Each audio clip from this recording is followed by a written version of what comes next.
path selection. So once you decide and implement your crude version of your path, which is what we just discussed, they were all crude versions, right?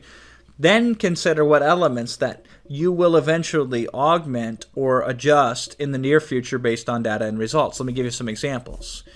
So if we say, hey, free content to a webinar, to a flagship product.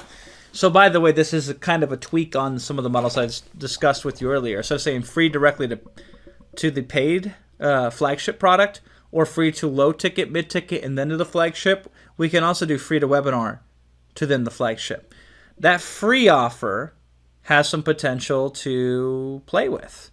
And so the free offer could be a PDF or a membership or software or what I call require commitment. Like to get the free offer, they have to say, I, John Doe, swear that I will blank, blank, blank, and blank, which are perfectly suited then to be married directly to your flagship product, right? You could say, what, if anything, should I be doing on retargeting, and when should I start doing that retargeting for people that hit the free offer? What types of ads should I send them towards the webinar and the flagship product that I wouldn't send a cold person who's never consumed my free offer?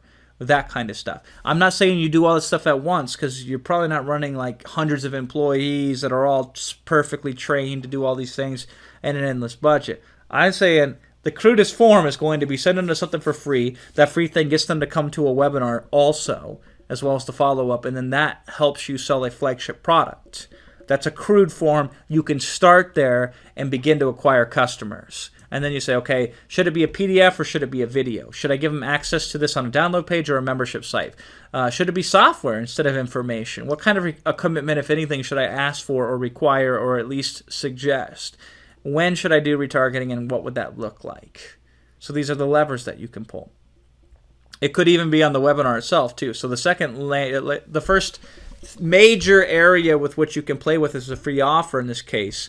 The second area could be the webinar. What follow-up emails are you going to send to them before they attend the webinar and after they attend the webinar? Are you going to use exit pop-ups at all?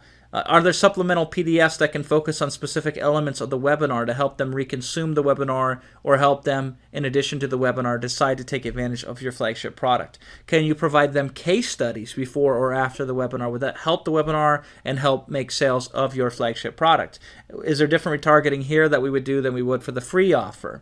Does it make sense to do more than one webinar to help sell the flagship product? So these are all things that you can consider eventually, some of them sooner rather than later, adding to your crude model to keep enhancing and improving this path to your flagship product.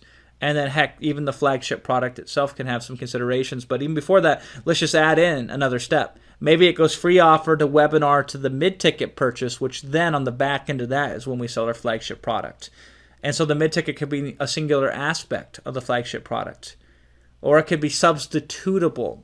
What I mean by that is somebody could have this or the flagship product. So even if they don't sell the flagship product, they're going to want to buy the mid-ticket product.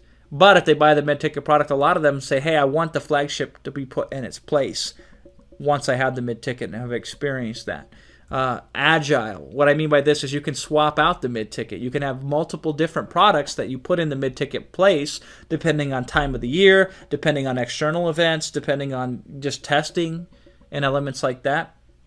And parlayable. This is an easy way to make the mid-ticket a specific focus of something that pre-frames even further the pre-framing you did for the webinar, which all leads up to the perfect state of mind for the customer to want to purchase your flagship product. So these are the elements that you could adjust here if your model was like this. And then lastly, if they said no the first time you presented the flagship product to them, do you then downsell them a trial offer? Can you create an engineered paradigm shift? So this is where you change the perspective completely with which they're viewing your flagship offer. You give them a completely different lens to view that flagship offer on a follow-up sequence. Would that make sense? If so, what could that look like? How else are you going to re-engage them to come back and consider the flagship product? Because here's the axiom. New information, new decision. So if they said no before, they said no with a certain set of information. You give them new information, can they say yes?